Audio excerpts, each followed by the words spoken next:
The views and opinions expressed on any program are those of the producers and/or the persons appearing on the program and do not necessarily reflect the views and opinions of FRC Media, Bristol Community College, or the City of Fall River.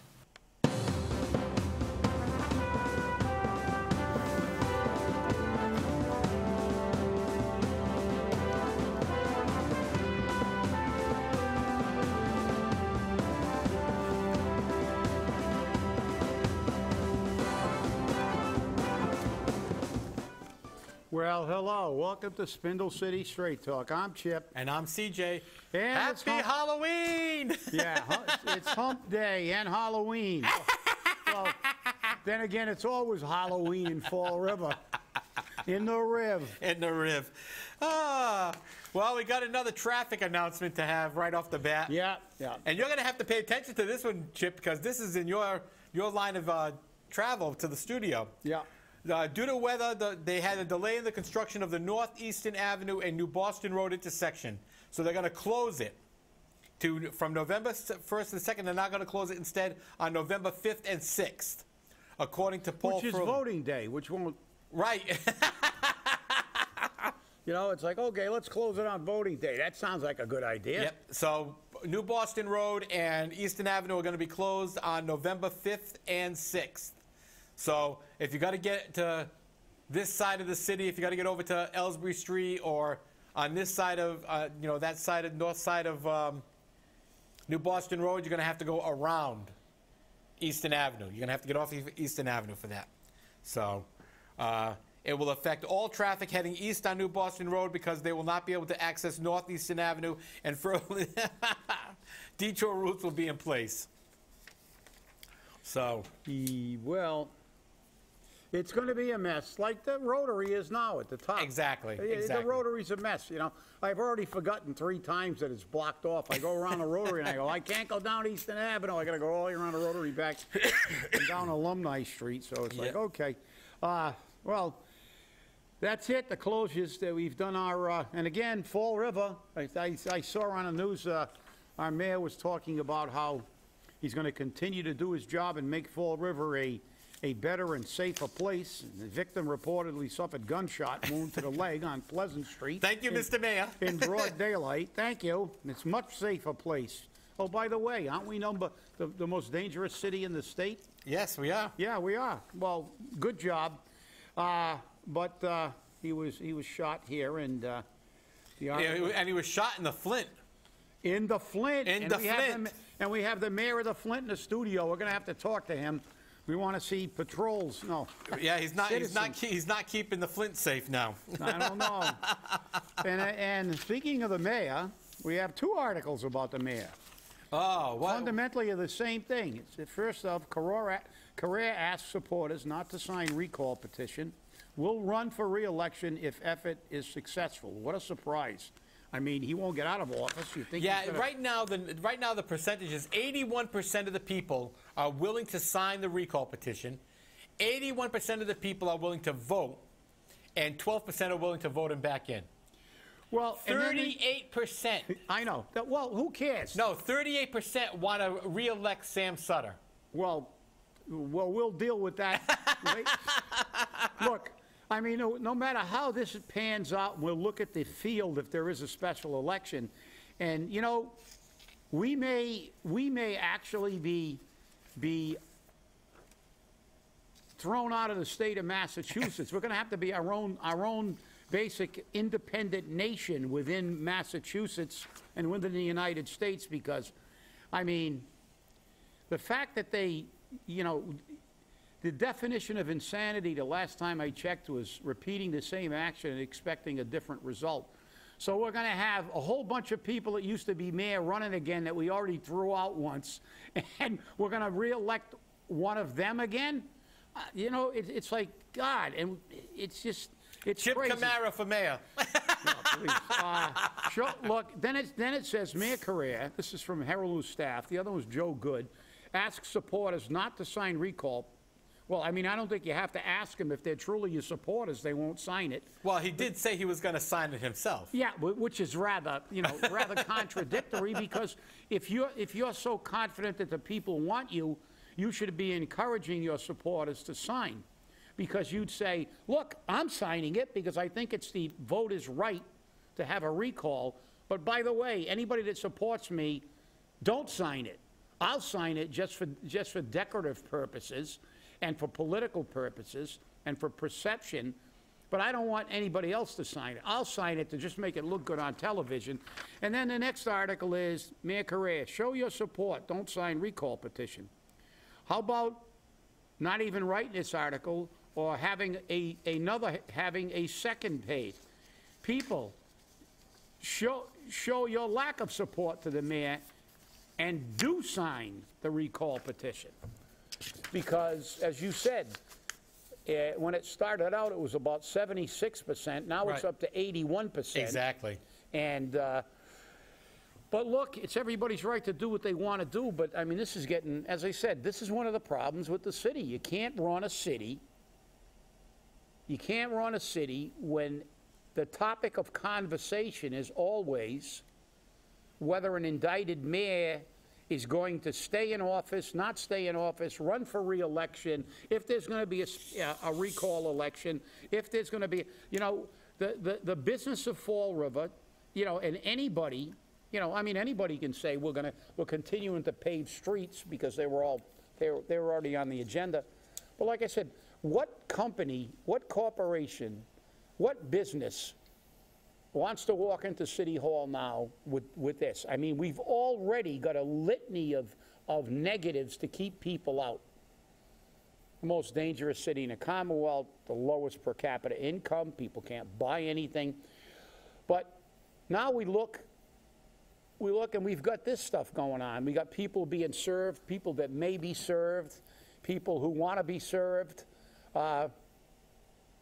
I mean, you just can't do the business. It's like I said, if Sam Sutter, who now they said they want to reelect, was indicted for murder as a district attorney, he couldn't function in his job. We've said it numerous times. You know, this is just totally, it's bizarre. But then again, this is Fall River, where bizarre is the norm. So it's just crazy. And then actually, one of our, because Fall River is like not even really part of Massachusetts. I guess the other big story, huge story, national story, Whitey Bulger. Found dead, murdered in prison. At Hazleton in West Virginia. Hazleton, where there have been, I've heard that's the third murder in a... Yeah, something along that line. And the correctional officers there have been asking for more staffing. Yeah, well... It goes to prove one thing. That's a federal prison. So, for the people out there who think federal prisons are all country clubs... This one isn't. And they are. Some of them are. Because that's where they put the white-collar criminals. But it just goes to show there are other types of criminals in federal prisons. There are real-life murderers and gangsters in federal prison, because this morning's news, I heard that the individual who was being arraigned for the murder of Whitey Bulger is a former hitman from Springfield. So obviously he's not there on a white collar And obviously crime. he's from Massachusetts. Yeah, and obviously from Massachusetts, yeah. Oh, he could be from Springfield, Illinois. True, that's true. But when they said Springfield, they didn't say Illinois, so you have to assume, since it was a Massachusetts news outlet, that it was Springfield, Mass. But former hitman, so I guess all habits die hard. Was that a pun? Die hard. What does that call it? But, yeah, Whitey Bulger at 89 years old, so, and I said he was in failing health, so. Yeah, they were supposed to be moving him to a hospital facility. Hazleton's not, I don't think Hazleton's a hospital facility. No, from what I was, Obviously, it's a morgue. yeah, a lot of murders there. I guess that's the send somebody where you want them to be murdered facility. But since there have been Well, that's three, actually what his attorney said. His attorney said that the federal system, instead of giving him a life sentence, gave him the death sentence. well, you know, it's easy to blame the prison system, but I mean, obviously, look, you'd have to put basically a prison guard outside each cell to stop this stuff, because there are murders, unfortunately, in prisons all the time. and they'll always figure out a way or a time. It doesn't take long to shank somebody to, maybe it took a little longer. They said he was beat to death, I guess. they beat him to death. Yeah, but they also isn't a did good that thing. to, what's his name, Dahmer. Yep. Didn't Dahmer get beat to death? Yep. So, That's a painful way to go. yeah, it is, but, he obviously was he was a cult hero to some people in his Right. state. On the lam for 16 years and lived where he was arrested for 10, and I think they got about $800,000 stuffed in his walls, and there's millions that are still missing. Yep, exactly. So I guess I want to know where he lived. I want to know where those walls are.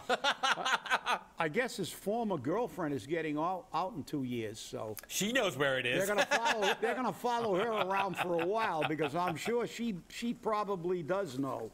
So she better be careful, because they're gonna be keeping a close eye on her, looking for some of that missing money. But obviously, we know Massachusetts. We all know Whitey Bulger. I mean, we know his brother, who was the former president of the Senate, Billy, who never knew where he was for 16 years.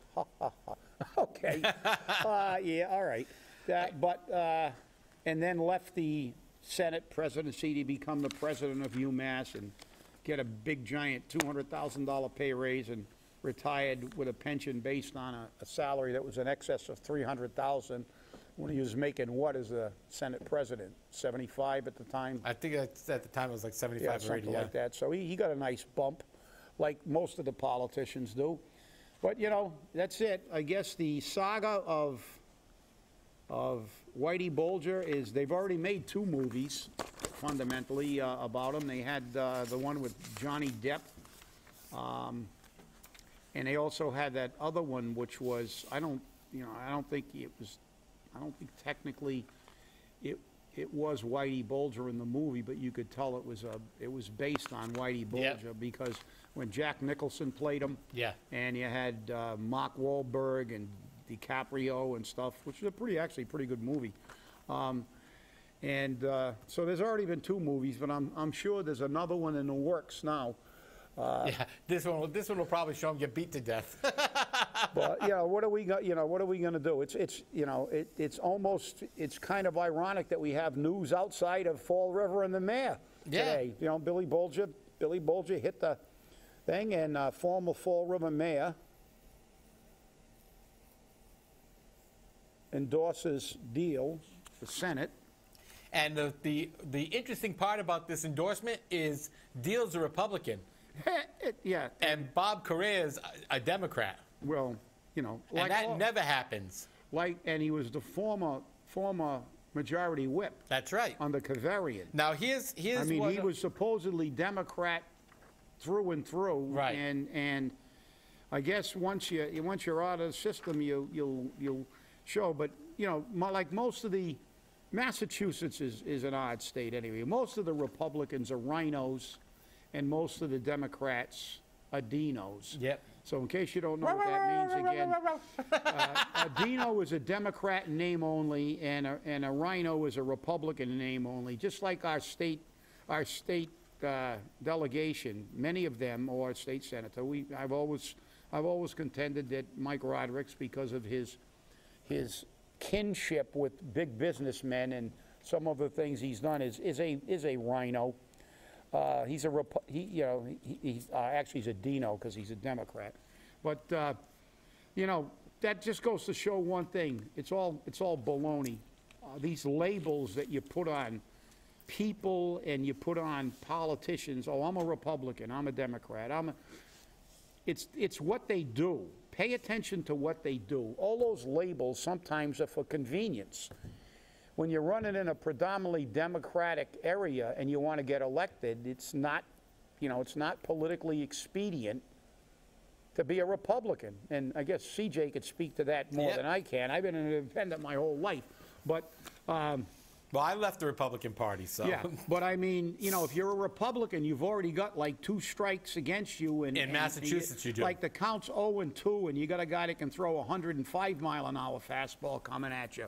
So, So when we see these party affiliations, they're merely labels. Remember, two of our greatest presidents were Republicans when the Republican Party was a different party, granted, but they had completely different philosophies than many mainstream Republicans do today.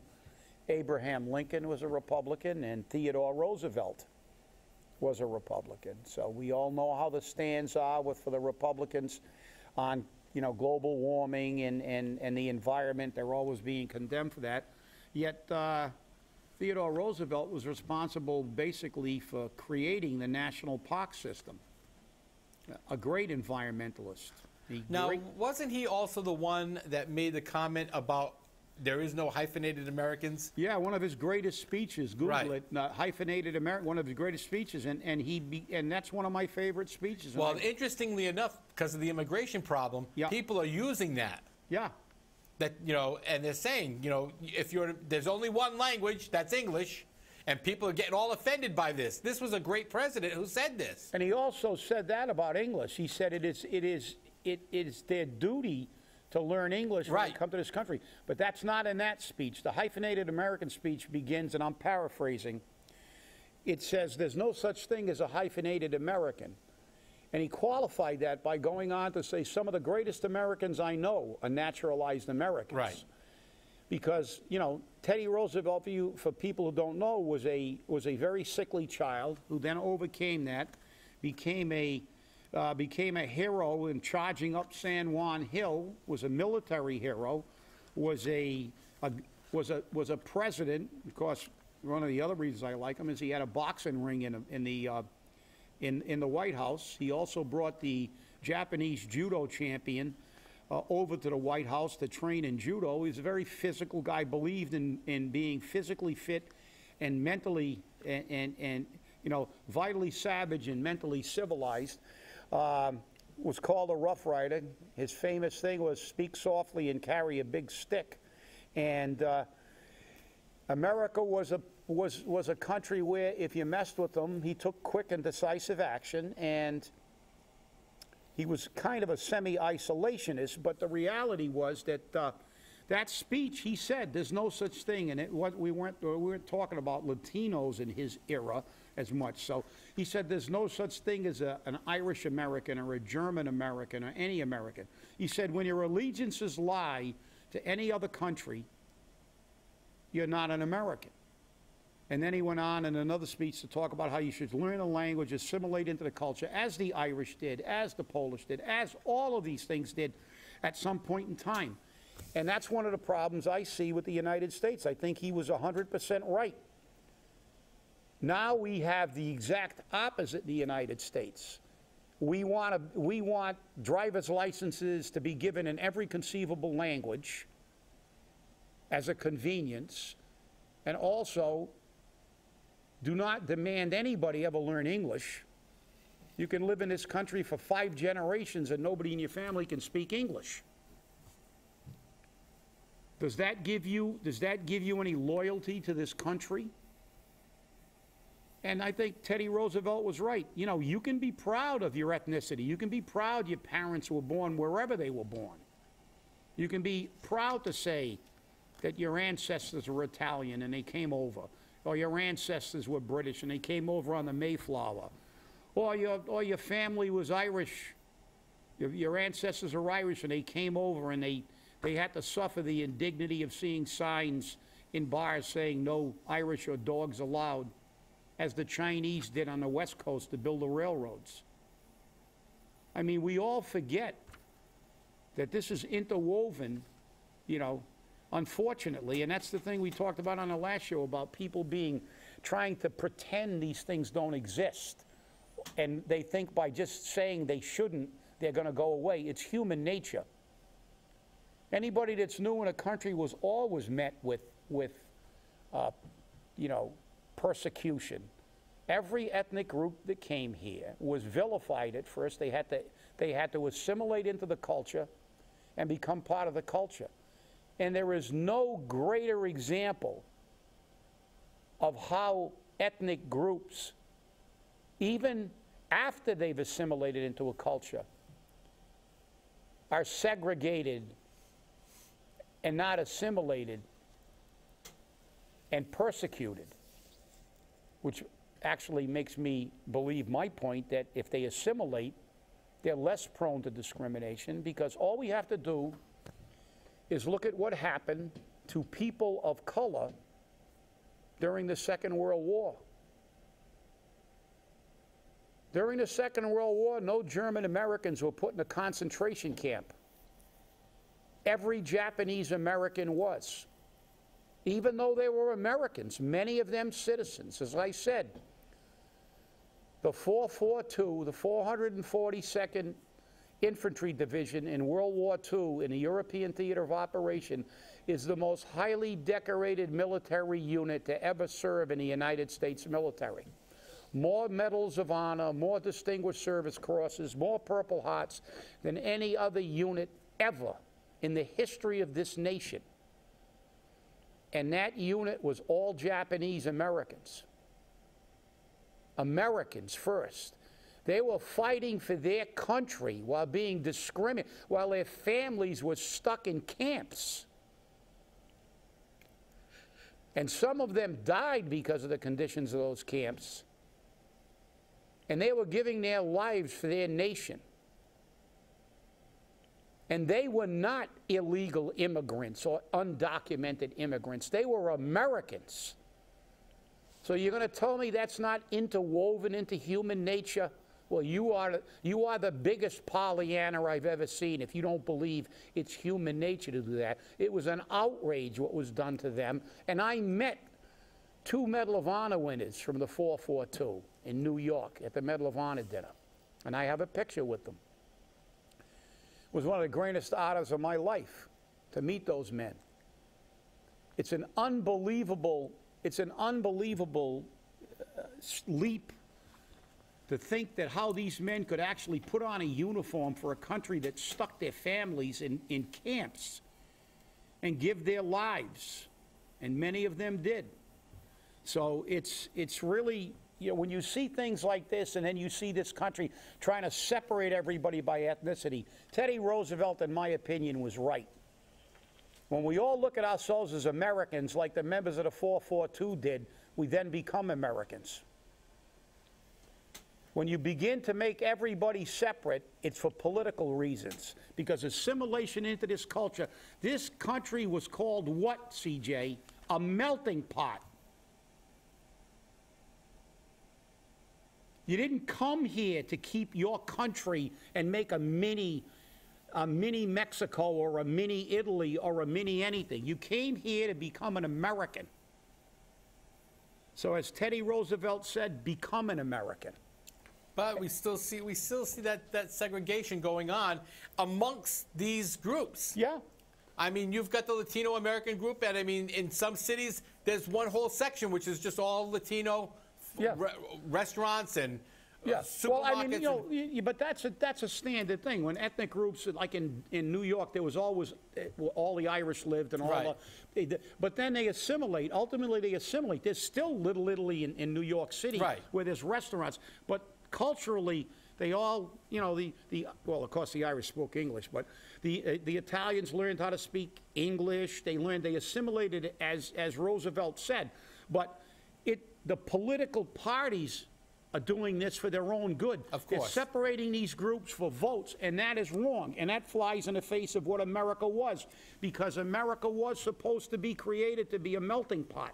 And it is no longer a melting pot. As a matter of fact, it's probably the most divisive country on the planet Earth right now, the way it's being politicized. Because if you go to England, there's all types of ethnic groups walking around in England. And what happens when they begin to have problems? What's happening in England now, in Germany now? They're beginning to divide up by their former ethnicities or their religions. This does not make it this does not make any place better. When you become one, and nationalism was especially in Western civilization, is what brings countries together. So you know something, Teddy? You've been gone a long time, but I'll tell you what, some of those speeches, for you people who want to see a perspective that I believe is true, Read the speeches of Teddy Roosevelt. Read the hyphenated American speech. And also he said something great too. Another one of my favorite speeches with him is when he said, it is not only the right but the duty of the American public to criticize politicians. He said, as the President of the United States, I would expect you to give me credit when I do something right, but I demand that you call me out if I do something wrong. There's a man. There's a president. Hey, definitely something to think about, people. It's definitely something to think about. Hey, CFC announced that they're now accepting applications for low-income home energy assistance programs. The application process is open. It's been open for a while. The program starts tomorrow, November 1st, where they stop helping you to pay your heating bills. The income levels have gone up dramatically, so it's something you should consider doing. Even if you think you're not qualified, you may be qualified now, especially families. They've gone up a lot, so people can qualify for this. And if you don't try to utilize this to save some money, because not only will they help you pay your heating bill, you get a reduced rate on your electric bill, and you get a reduced rate on your gas bill. And they do pay for oil as well. And remember, all you people out there that are you know, cash is difficult for the average person. You know, most of you can't afford $600 shoes, but there are a lot of jobs around at this point. You know, we're going into the Christmas season. They're not full. They're not permanent. Some of them are. You know, they're all seasonal, but this season there are a lot of jobs around, and I'm going to remind everybody about that. So look around. There are a lot of retail jobs, a lot of jobs. And actually, we got to thank you for talking about Amazon the other day, that they've waived their high school diploma requirement, and they're paying $15 an hour. But some of these seasonal jobs can turn into a full-time job. If you go in there and you're really good, and they see you're a good employee, you may not be hired immediately, and you may, but then again, if you put in an application for permanent employment, you're going to have a leg up. So, you know, for you people that are looking for something and have given up, this was a good season to go out and try to get something. And like I said, I know that Amazon's paying $15 an hour, and it's a full-time position. It's not a part-time. Right. But there are a lot of jobs out there in the retail industry and service industries and stuff during the holidays. So don't forget that. It's something that the average Fall Riverite would be interested in, not some of the. And again, it's you know, it is the holiday season coming up. I mean, after today, it's Halloween today, so today, you know, ends the summer months and all of that, and we go into Thanksgiving and Christmas. Before you know it, it's going to be Christmas, then New Year's. Yeah. And then a recall election. Well, who knows? But remember, the mayor says I can sign a petition, but don't you do it. But again, you know, it's voting next Tuesday. We'll remind you again on Friday and on Monday. But don't forget to vote. I know there's early voting, but that early voting ends Friday. Yeah, and some of you Friday's the last day. I know you voted already. I did. Yeah, and kudos. But I'm one of those old school guys. I like to go to the polls and see who's working at the polls and see what the voter count is at the on that particular day. And I just like to go in and see what's going on, and I like to see who's standing out at the corners and who's making signs. But hey, it is what it is. I know the recall is going. I heard that Council President Ponte was on the radio. I missed it, so I don't know what he said, but he was talking about the upcoming meeting. So, hey, I can hear the music. So everybody stay angry and have a good one. We will see you on TGIF. We'll see you on Friday. Have a great day, everyone. Hey, and if you can go vote early, it's open till 5. Have a great day.